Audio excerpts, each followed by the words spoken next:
The following program is being brought to you on the Voice America Health and Wellness Channel. For more information about our network and to check our additional show hosts and topics of interest, please visit voiceamericahealth.com. The Voice America Talk Radio Network is the worldwide leader in live Internet talk radio. Visit voiceamerica.com. The views and ideas expressed on the following program are strictly those of the host or guests and do not necessarily reflect the views and ideas held by the Voice America Talk Radio Network, its staff, and management.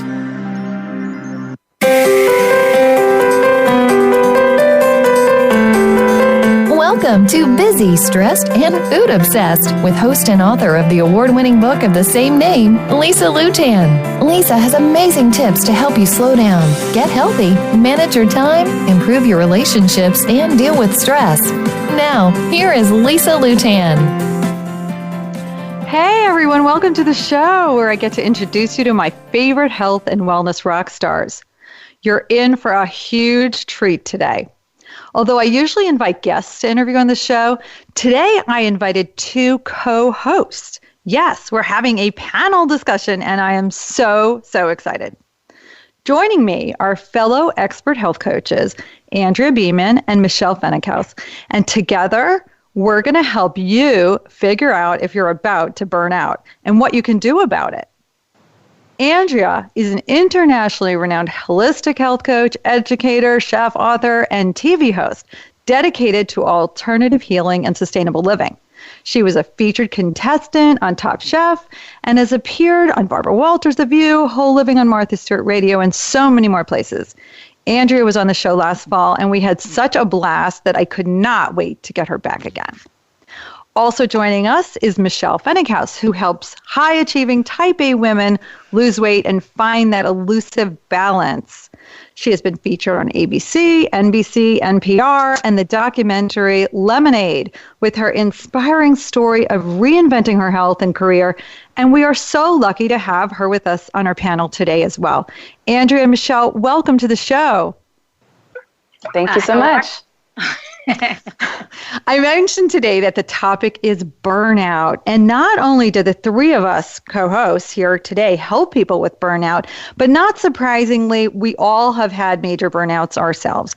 So today is a day you're really going to want to call in and tap into this expertise. The number is 866-472-5792. You will get reminders throughout the show about this, and it's going to be a good one. So let's get going. Before we jump into burnout, I want to ask you guys my Lisa's 5 Ask Every Guest questions. And we'll start with you, Andrea. Andrea, what did you have for breakfast today?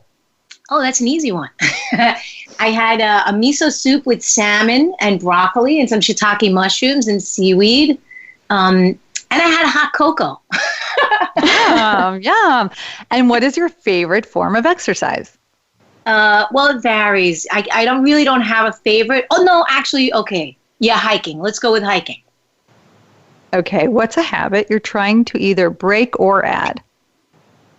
I'd like to habitually do less work, do more playtime. How do you spend the first hour of your day? Every day, it's probably the same routine for the past 15 years. I wake up, I grab my journal, I write about all the things that are really bugging me, and then I write about the things that I'm grateful for, and then I stretch, and then I meditate, and that usually takes about an hour. And who is someone in your life that inspires you? Gosh. Well, somebody that inspires me actually just recently died. I think it was last year or a year and a half ago, Wayne Dyer. I really liked his work. I liked the way that he taught. I like his books. I liked his energy. And now he's, back to the universe. So I'm sure he's going to be channeling through somebody else here on the planet. I'll keep my eyes open for that. Michelle, let's hear your answers as well. What did you have for breakfast today? I had 2 eggs that my husband actually cooked for me. That was amazing, with some salad and kimchi. What is your favorite form of exercise? I am a yogi through and through. I'm never happier than on my mat. What's a habit you're trying to break or add? All right, I'm trying to get off the phone, off all devices an hour before bed, and it is a lot harder than I thought it was going to be. So hard. How do you spend the first hour of your day? First of all, I am completely jealous of you, Andrea, because my first hour of the day is spent waking my kids up, getting them dressed, getting them fed, getting my lunch packed for my husband, taking care of everybody. But one thing I do for myself is I squeeze lemon in a glass of water, and I have that while I'm making sure everybody gets where they need to go. Michelle, you got to get some plants. Get rid of the kids. It's telling me. And Michelle, who is someone in your life that inspires you? You know, professionally, I am so into Dr. Aviva Romm. That woman is just, I mean, she's got it all. You know, she's got the medical, she's a Yale-trained medical doctor. She's also, a midwife, an herbalist. So I feel like she has this really great balanced perspective on things, and I look to her for so much. I love everything she's about. See, I love learning from everyone who comes on this show. So cool. So let's start talking about burnout. I'll share with you briefly my story. As a former tech entrepreneur who worked 80-hour weeks and didn't pay attention to my own health, I crashed and burned. And that led me, although many years later, to this focus on health and healthy living and working with my clients. But I really want to hear from you guys too, Andrea and Michelle. I know you each had your own, version of your own burnout story. So, Michelle, can you share with us what that looked like for you? Oh, sure. You know what? I kind of had two major burnouts. So I'm gonna tell you more about the second one because I think it's funnier. As funny as burnout can get. The first one was in my 20s. I was working in advertising. I was fainting. I was having these dizzy spells. I had IBS. I was struggling with anxiety. It was all the stuff that led me to changing my diet, changing my lifestyle, healing my life, and going on to become a health coach. But what was really interesting is that then once I had made all those changes and I started my health coaching business, about a year into it, I was eating phenomenally. I didn't have kids yet. It was even easier. I was doing yoga every day. I mean, it was just great. But I was up at 5 o'clock in the morning. I started teaching yoga at 6 o'clock. I would work all day long, barely breaking to eat. I was out of the house. I was driving all over town, all through the city, cleaning out people's pantries, meeting with the client, teaching another yoga class. Sometimes I didn't get home till 9 o'clock, 10 o'clock at night. And I was miserable. And I hated it, and I was tired, and I was cranky. I started to have some major health problems I'd never had before. My anxiety flared, and my husband was like, I thought you liked this job. And I was like, I thought I did too, but I hate it. And I figured it out. And in one fell swoop one day, I canceled everything that was on my plate. I quit every yoga job I had. I got rid of everything, and I started with a blank slate. It's interesting because I was listening to one of your interviews on another podcast where you talked about that, and I was like, wow, I can so relate to that, especially for any health coaches out there who are listening. We tend to take on so many things that we have to be so careful not to burn out. We got to walk our walk, right? And really listen to ourselves. Andrea, what was your burnout story? Well, it's interesting because it wasn't necessarily work related. It was more food related for me. I had, in my early 30s, I had become a vegan, right? So I started reading all this information from John Robbins, Diet for a New America, don't eat anything with a face. And, and I went vegan. And initially I felt really great. But after about a year and a half to 2 years, my physical body started breaking down and my immune system kept crashing. And I literally was burning out by taking all of my deep nutrition, meaning, we all have these reserves in our body. And when I had gone vegan, I actually used up probably all of my reserves. And I was 32 years old, and I remember walking up and down the stairs and my knees were squeaking as if I was a 80-year-old woman. And, I was like, this is not normal. And it affected the way that I was thinking, and it affected the way that I was feeling. And I started to get really depressed. And I said, okay, something's not right with this vegan diet. So, like I said in the beginning, I felt really good, light as a feather and happy and energized. But after about 1.5 to 2 years, the exact opposite happened. I just crashed. I was not giving my body the nutrients that it needed. And I suffered on a physical level as well as an emotional and a spiritual level, because I kept questioning, I read all this stuff by these spiritual people. And if I eat meat, I'm going to go to hell. And, the stress of that is enough to knock you out on your flat on your back. Totally. Yeah. So it was traumatizing physically and emotionally and spiritually. And it wasn't until I stopped, listening to all the stuff and in the books that I was reading and all the stuff that other people were saying. And I started to listen to my physical body and my emotional body and my spiritual body and see what it needed. That's when I started to get my energy back.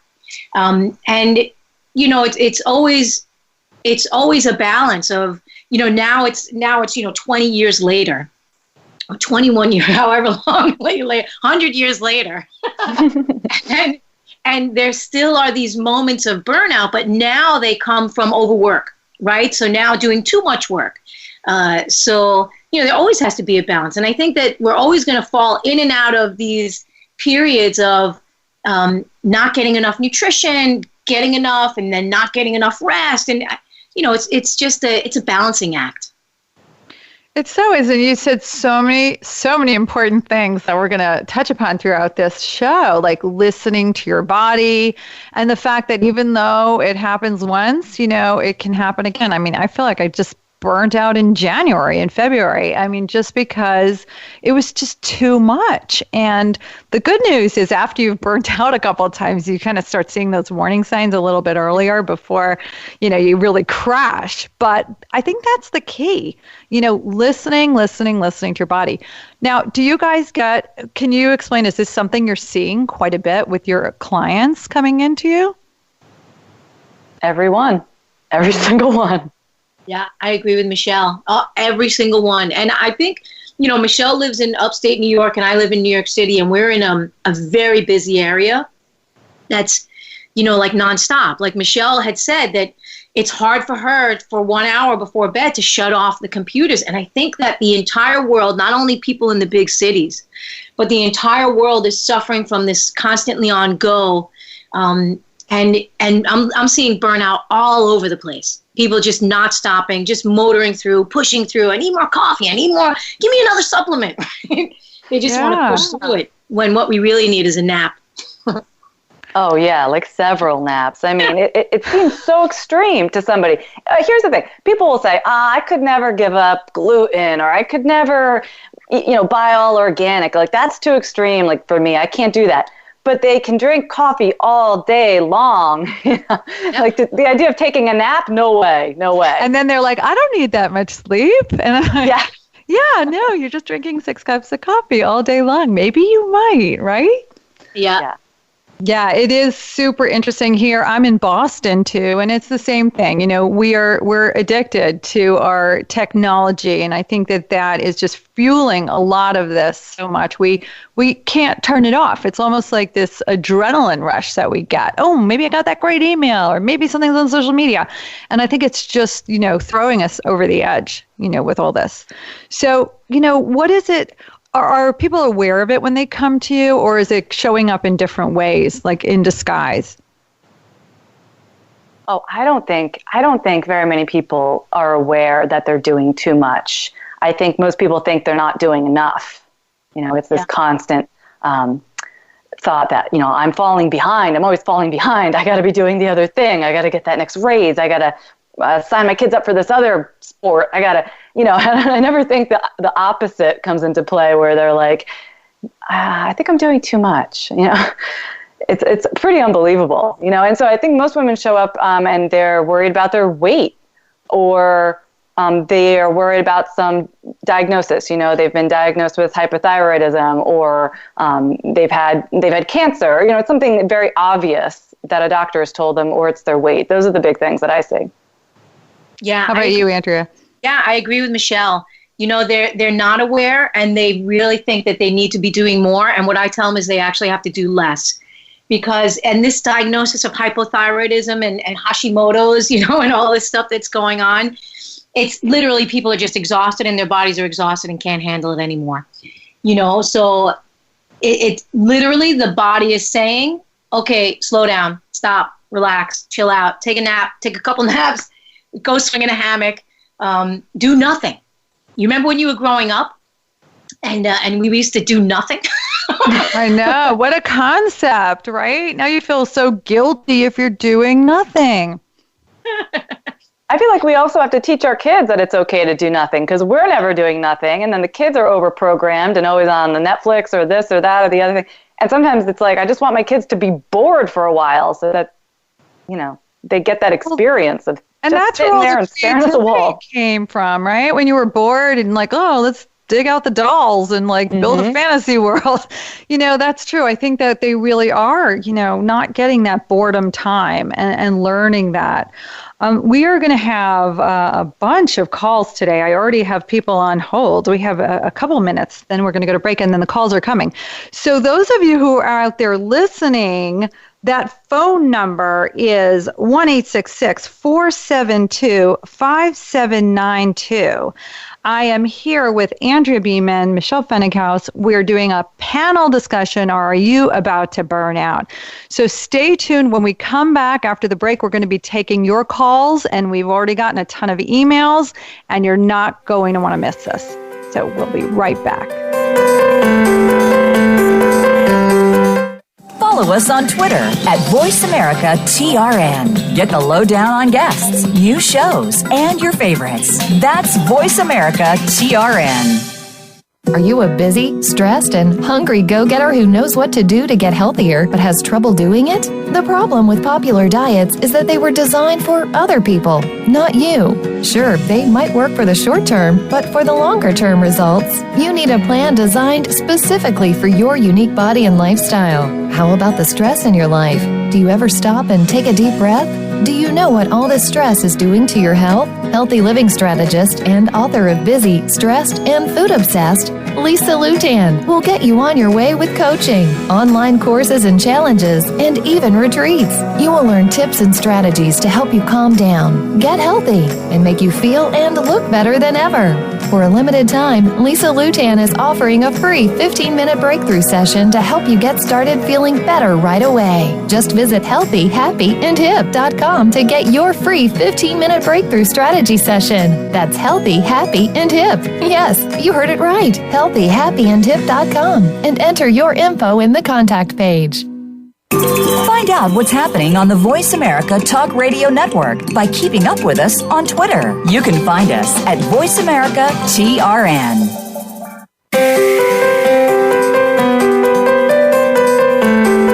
You are listening to Busy, Stressed, and Food Obsessed. To reach the program today, please call 1-866-472-5792. Again, that's 1-866-472-5792. Feel like sending an email instead? Send it to Lisa at healthyhappyandhip.com. Now, back to Busy, Stressed, and Food Obsessed. Here again is Lisa Lutan. Hey everybody, welcome back to the show. We are having a panel discussion today. Are you about to burn out? And I have Andrea Beaman and Michelle Pfennighaus here with me today. We have a caller, Holly. Hi, Holly. What question do you have for us today? It's always difficult to balance work, personal, and a busy family lifestyle. It's a really delicate triangle, and I'm having trouble putting my business first to grow my professional career. As a health coach yourself, can you comment on how you discipline yourself to focus on your business and still get everything else done without stressing out and without burning out? That's such a great question. I'm sure a lot of our listeners can relate to. Michelle, why don't you give a start with that one?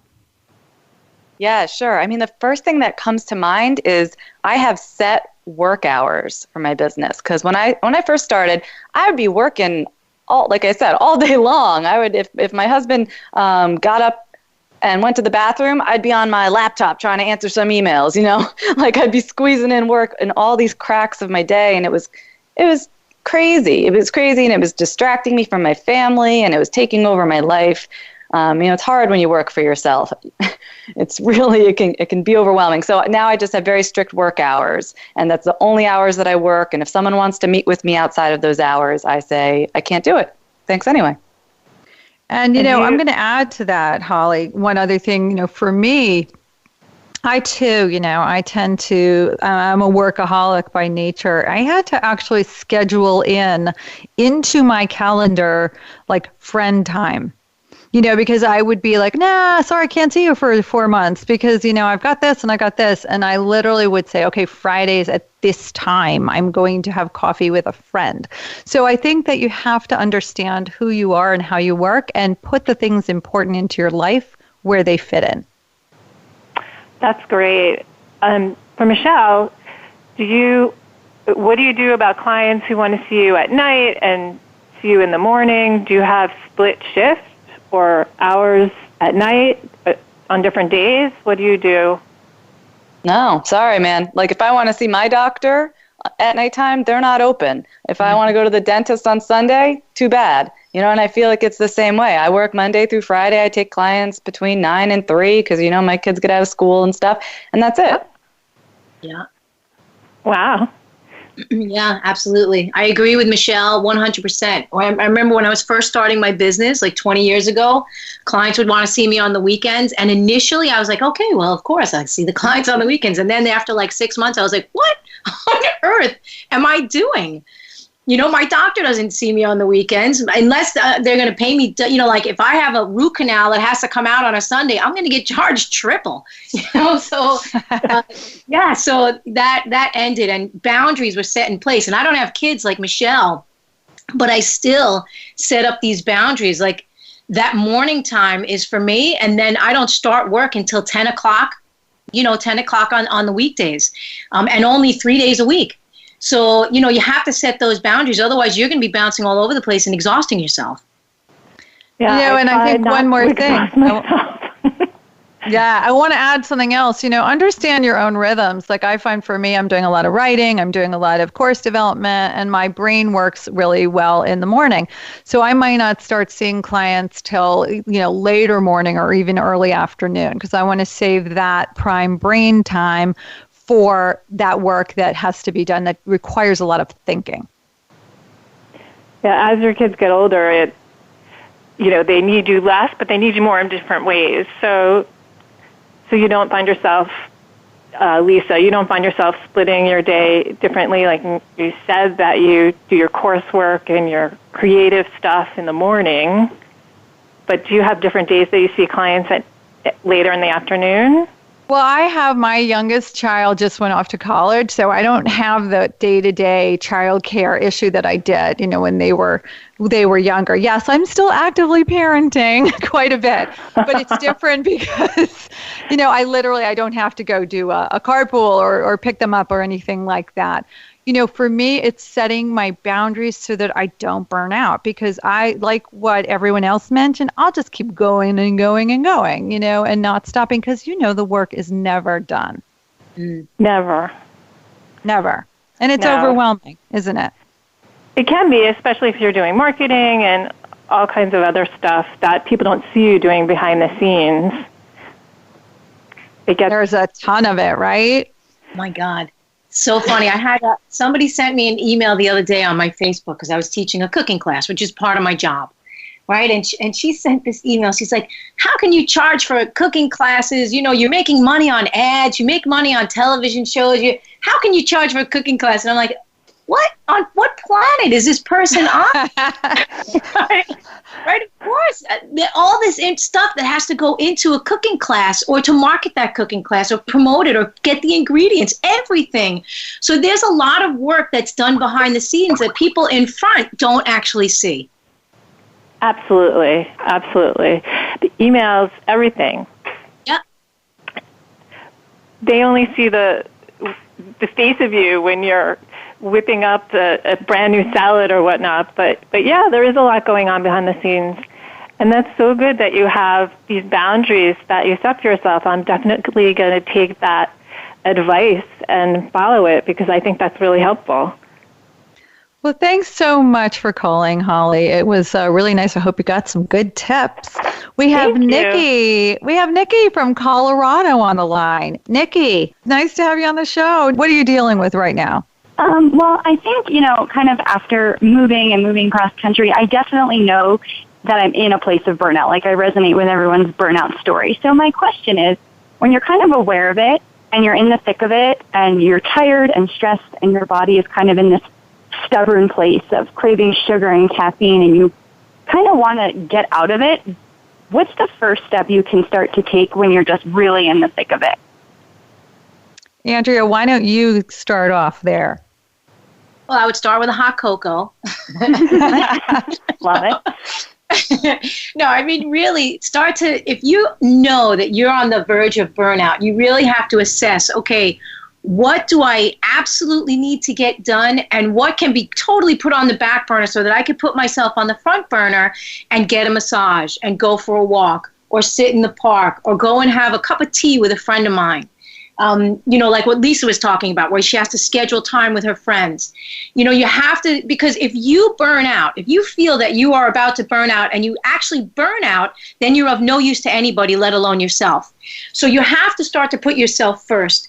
And there's a great quote by Sharon Salzberg. She's talking about the Buddha. She said, you, as much as everyone else in the entire universe, deserve your love and attention.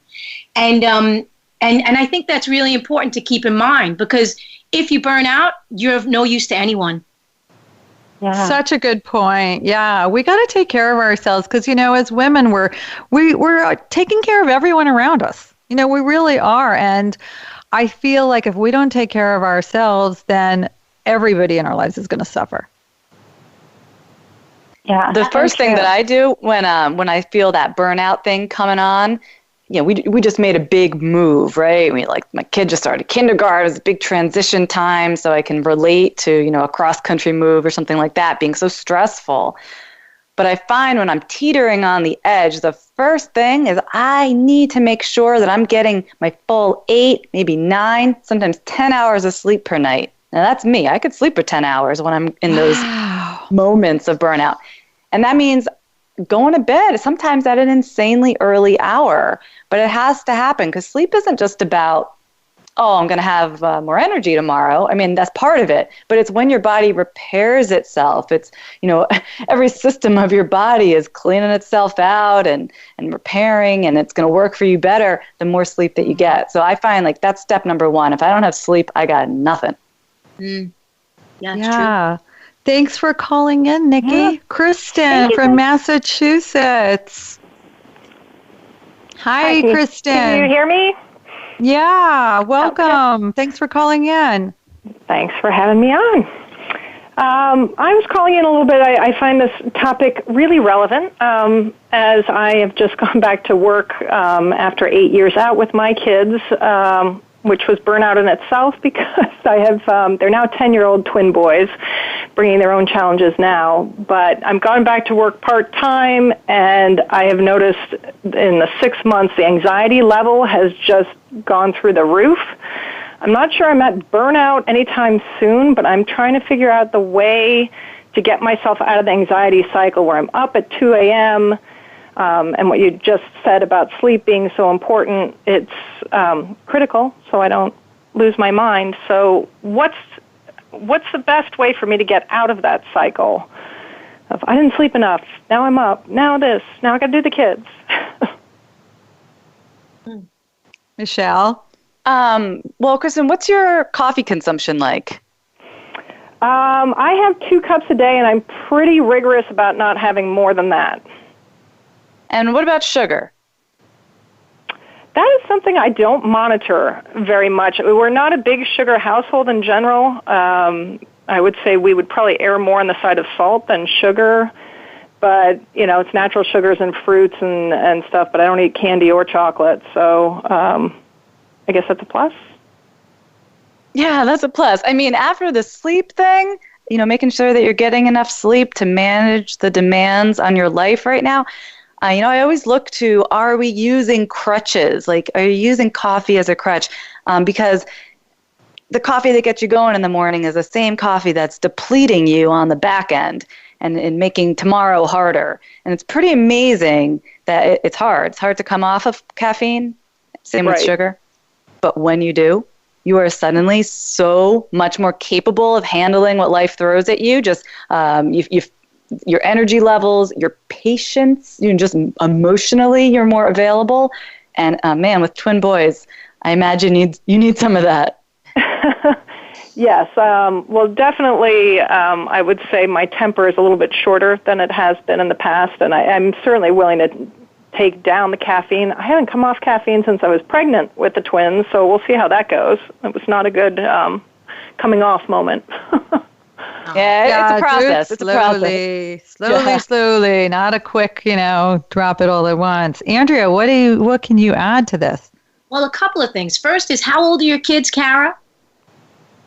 Oh, it's Kristen. My kids are 10 years old. 10 years old. Okay, so also something to keep in mind, and this is what a lot of women don't understand in modern world, is that after a woman has babies, she needs to really rejuvenate her body and almost bring back a ton of essential minerals that were depleted. So you had 2 kids, right? You didn't just have one. 2 popped out at the same time. So they took a lot of the deep nutrition that was in your body. And that alone can set you up for anxiousness, anxiety, inability to sleep, because it's showing that there's some deficiency, right? Because you actually need energy to sleep. And if you don't have the energy that your body needs, you're actually going to be up at night, which is an interesting thing that happens. But another thing to keep in mind is that if you look across the continent right now and around the world, there's a ton of anxiousness happening. So I think that you may be a highly sensitive person and you're tapped into the vibration that's actually going on right now, which is, there's a reason why anti-anxiety drugs are so highly prescribed right now, because you're not alone. People are feeling anxious about what's happening in the world, what's going to go on next, what's going to happen with the economy, what's going to happen with the guy that's there now, what's the orange fella? What's his name? Around here. Not very political, as you can tell. But there is this wave of anxiousness that's happening.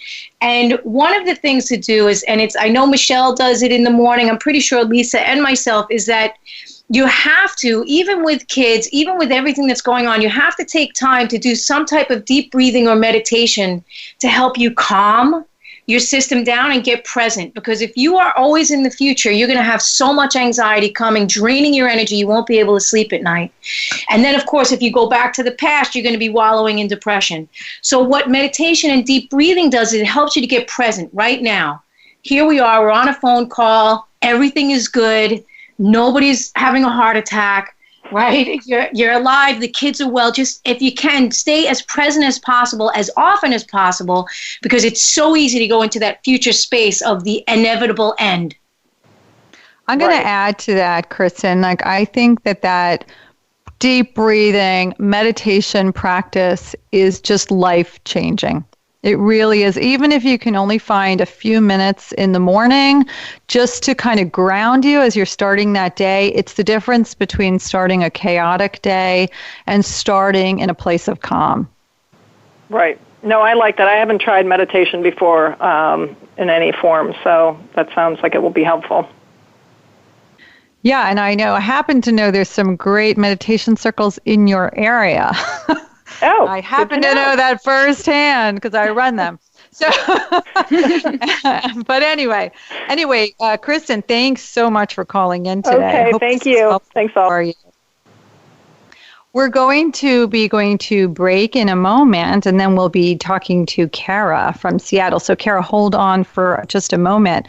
For those of you listening, we have an amazing panel today. We're talking about, are you about to burn out and what you can do about it? Lisa Lutan, there's Andrea Beaman and Michelle Pfennighaus, and we will be back shortly taking more calls.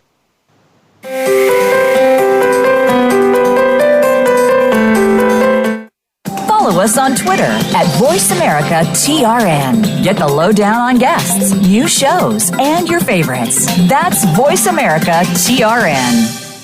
Are you a busy, stressed, and hungry go-getter who knows what to do to get healthier but has trouble doing it? The problem with popular diets is that they were designed for other people, not you. Sure, they might work for the short term, but for the longer term results, you need a plan designed specifically for your unique body and lifestyle. How about the stress in your life? Do you ever stop and take a deep breath? Do you know what all this stress is doing to your health? Healthy living strategist and author of Busy, Stressed, and Food Obsessed, Lisa Lutan will get you on your way with coaching, online courses and challenges, and even retreats. You will learn tips and strategies to help you calm down, get healthy, and make you feel and look better than ever. For a limited time, Lisa Lutan is offering a free 15-minute breakthrough session to help you get started feeling better right away. Just visit healthyhappyandhip.com to get your free 15-minute breakthrough strategy session. That's Healthy, Happy, and Hip. Yes, you heard it right. Healthyhappyandhip.com and enter your info in the contact page. Find out what's happening on the Voice America Talk Radio Network by keeping up with us on Twitter. You can find us at VoiceAmericaTRN.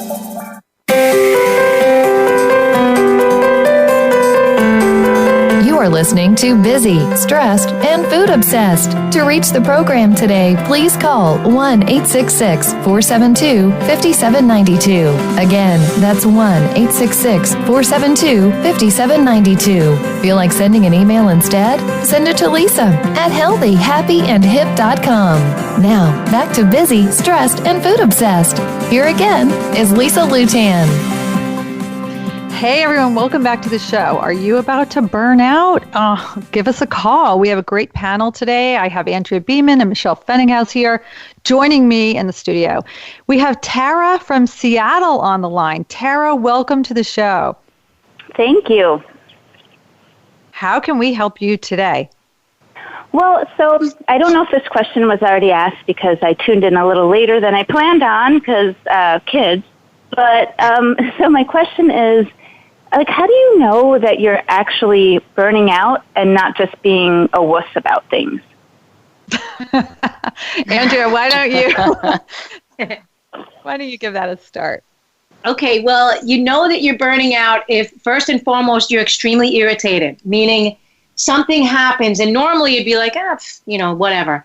But something will happen, and you'll be like, what? I can't believe you. Like, irritation comes when there's burnout about to happen because you're so frustrated, you don't have the energy to deal with anything. Another thing that happens is an inability to sleep, right? So you'll have interrupted sleep patterns as well as an inability to fall asleep. Because as I mentioned earlier, the body actually needs energy to sleep. If it doesn't have the energy that it needs, your system will be agitated. So, that's just two telltale symptoms. I'm sure Lisa and Michelle have more. Michelle? Those are big ones for me. As you were saying that, Andrea, I'm like, is she talking about me? Have you been reading my diary? Like, oh, shoot. Those are big ones. What else happens when you're going to burn out? I feel like you're not just being a wuss, and this is a problem. I think a lot of times, maybe we go to our doctor, and this was certainly me back in my early 20s. I went to my doctor and I said, listen, I'm exhausted. I can't get out of bed. I'm having these dizzy spells. I pass out on the subway a lot. I'm like laying out these symptoms for him, and he's like, yeah. Well, your blood work is fine. You're fine. Which basically means, you're just being a wuss, or you're just complaining, or, And I was like, are you serious? And I think it's a really big problem that, women are kind of told, especially after childbirth, not just immediately after childbirth, but after having kids, it's just kind of like, well, suck it up. It's hard to have kids, and, you got to do more. You got to be better. Whew. Yeah. I think it's true. Because it's hard to know, like, if it's just, maybe I'm just, because the things that you just described, do happen to me, along with sometimes, like, random eye twitches and things like that I think are signs of stress. But it's sometimes hard to know, like, is this just because I'm hormonal right now, or is this like a more, a sign of a bigger problem? Tara, I had a few, crash and burn incidents in my life that were really, really bad. And I think part of that was because I grew up in a world where, just suck it up. It's only stress. That was just stress wasn't considered something.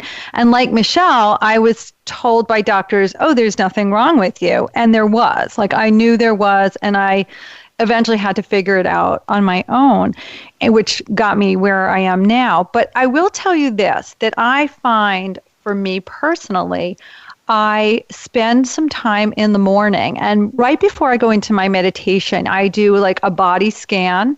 I do a check-in with my body, what's feeling, is anything feeling different? I do an emotional scan. I do kind of an intellectual scan, a spiritual scan, and it gives me my baseline. And so when I'm out of whack, I'm able to notice it maybe as a tightness in my chest, or maybe it's an aching in my head. And I can say, this is so interesting. I'm off. I'm not really right. I better pay attention. And that is something that came from years and years of ignoring all those little signals. Yeah. And also, I'd like to add to that, actually, because the reason why the doctors can't find things on the blood test is because they have to wait until an actual disease develops, right? So when you are on the brink of burnout, your body is exhausted. It's telling you something, but it's not going to show up until you have some type of organ system failure, glandular failure, hormones are out of balance. That's when it's going to show up on the blood test. But years prior to that, you're going to be feeling things just exactly what Lisa said. You'll feel it in the morning when you tap in. You'll feel something is out of balance. You won't feel good.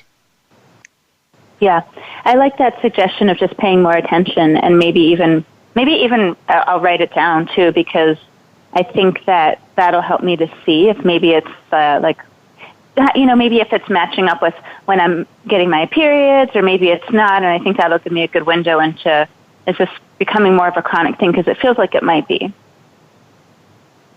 It's such a great idea. We've been told journal what you eat for calories, which is kind of ridiculous. I believe journal what you eat for mood, and journal, how you sleep or how you feel, because the information is there. You just have to be the detective, and say, isn't this interesting that I'm feeling this way? What could that mean for me today?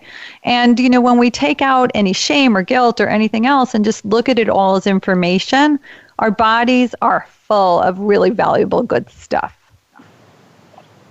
Well, I appreciate it. Thank you. Thank you, Tara. Thanks for calling in. I have received a whole bunch of emails, and I'm going to share an email from Jennifer. Jennifer wrote, I'm a mom, and I have a full-time job. I want to change careers. I want to raise. I have student loans, a toddler, blah, blah, blah. Hard to find any me time that isn't taking away from my already limited time with my daughter. You know what also sucks? I feel like no matter what I do, I still feel this way. All the healthy eating, meditation, everything in the world doesn't seem like it helps.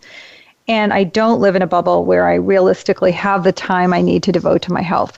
I'm setting the intention for change, but being pulled in so many directions. What can I do? Boundaries. That is a big boundary right there. When you're flying in the airplane, and this is such an, everybody knows this. If the air mask drops, they tell you not to put on anybody else's air mask until you have yours on, right? The oxygen mask. Because again, this person has to be able to support themselves, otherwise they won't be able to support anyone around them. So I think it's a myth.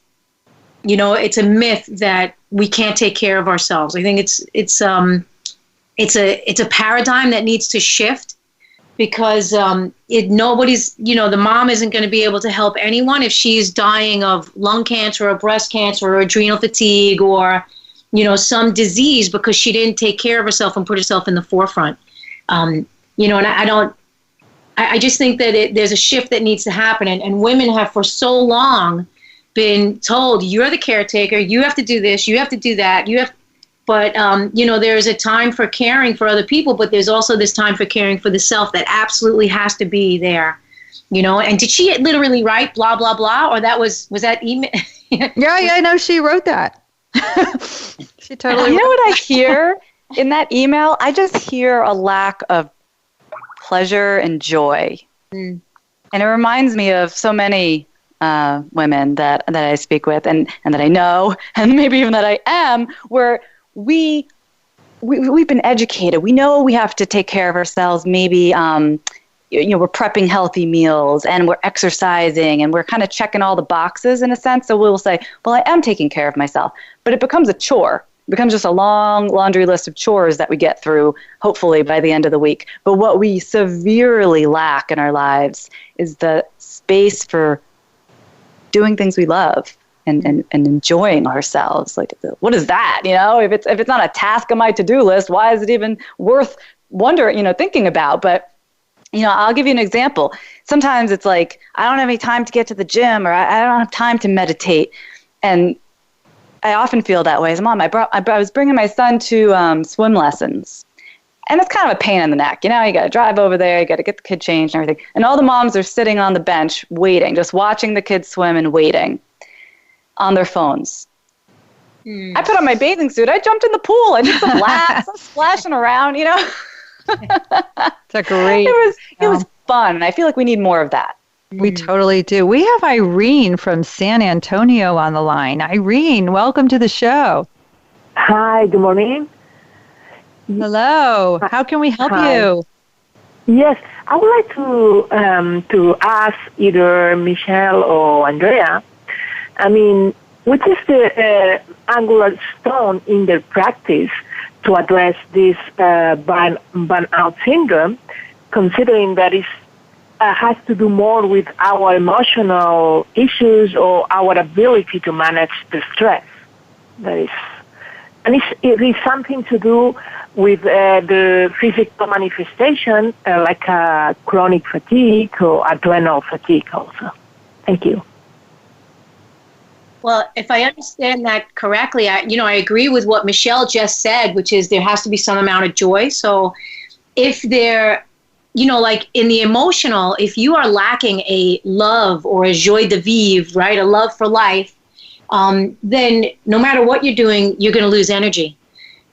So I think I understood that question, right? If there's an emotional problem, does it contribute to the chronic fatigue and the adrenal fatigue? Was that correct? Yes.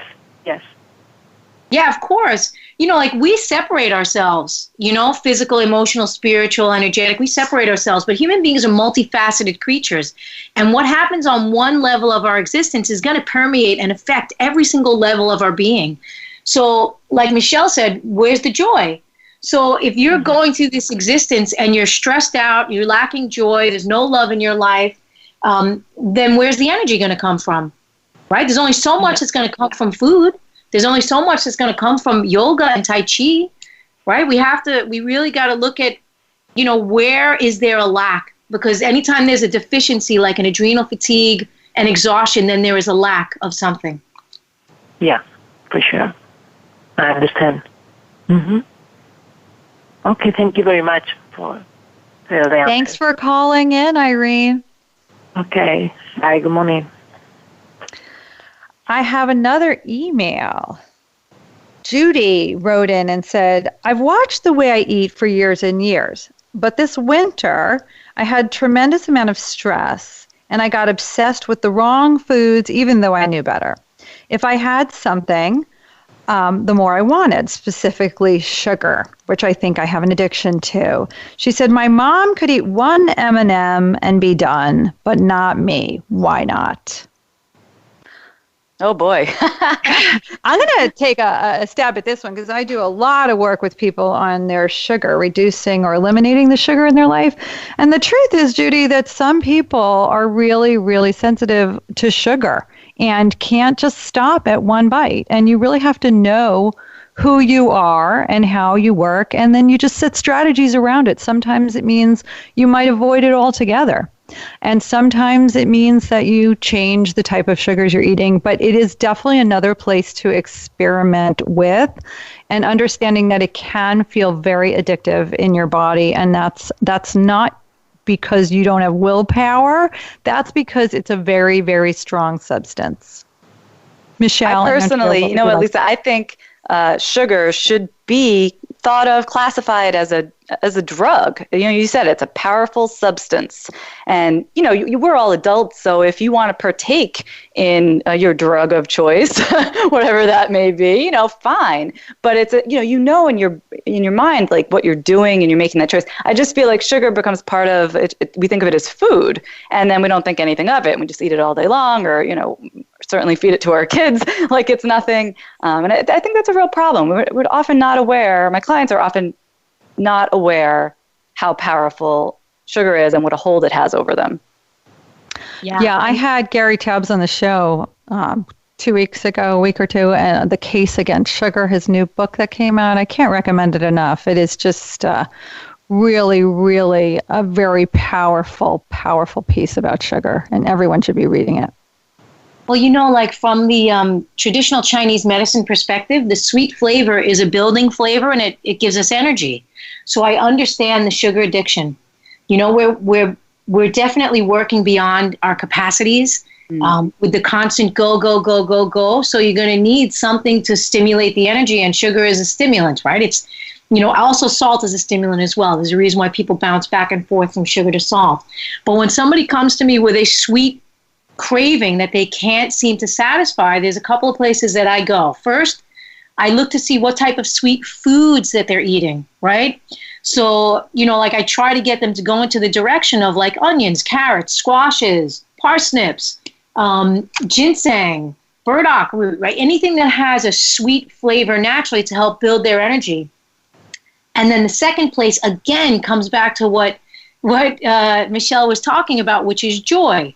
When we associate sweet with love and fun, right? That sweet flavor, it's the reason why, you know, Valentine's Day, everybody's giving chocolate all over the place. So if somebody's craving sweets and we covered their sweet, the literal sweet flavor, I have to look a little deeper and say, okay, where is the sweetness missing from their life? Where is the joy? Where is the thing that they love to do the most? And are they doing it? Whether it's singing, playing the flute, anything that brings them happiness and joy. And that can help to take away the emotional and the spiritual craving for the sweet. Such great advice. Andrea, where can people reach you to learn more about you? I'll be at the Hot Chocolate Factory. No, they can reach me on my website, AndreaBeaman.com. And they can see all the fun classes I have coming up. I do a lot of online stuff, but also in-person live classes around the city and around the country. Awesome. Andrea, thanks so much for being on our panel today. Thanks for having me. It was a blast, girls. And Michelle, where can everybody learn more about you and all the wonderful things that you're offering? Well, my website is findyourbalancehealth.com, but I have a free Facebook group. It is aimed at helping type A women, find this balance that we've kind of been talking about this whole show. So the idea of burnout comes up again and again, and you can join us for free at typeabalancecommunity.com. Michelle, thank you for being on the panel today. It was such a joy and so much great advice. Can't thank you enough. Oh, it was great being here. Thanks so much. Well, I hope you guys learned as much as I did today. I thought it was a real honor for me to have these guests on my panel. This is Lisa Luton. You can reach me at healthyhappyandhip.com. And I have a program coming up actually called Ditch Your Sugar Itch. It's starting in April 17th. And so if you want to get more information, definitely come over to my website. And also find me on Facebook, Lisa Luton. I too have a group where you can join, and we share a lot of healthy tips and little challenges and ways to just make your day brighter. So thanks so much for being on the show today. I will be back again next week. Take care.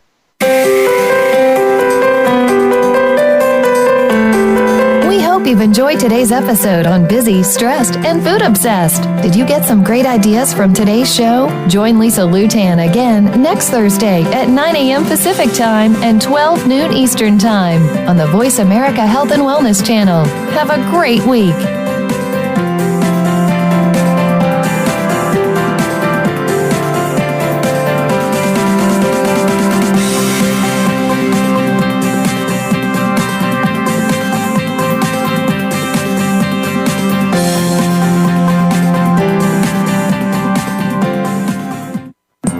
Thanks again for listening to the preceding program, brought to you on the Voice America Health and Wellness Channel. For more information about our network and to check out additional show hosts and topics of interest, please visit voiceamericahealth.com. The Voice America Talk Radio Network is the worldwide leader in live Internet talk radio. Visit voiceamerica.com. The views and ideas expressed on the preceding program are strictly those of the host or guests and do not necessarily reflect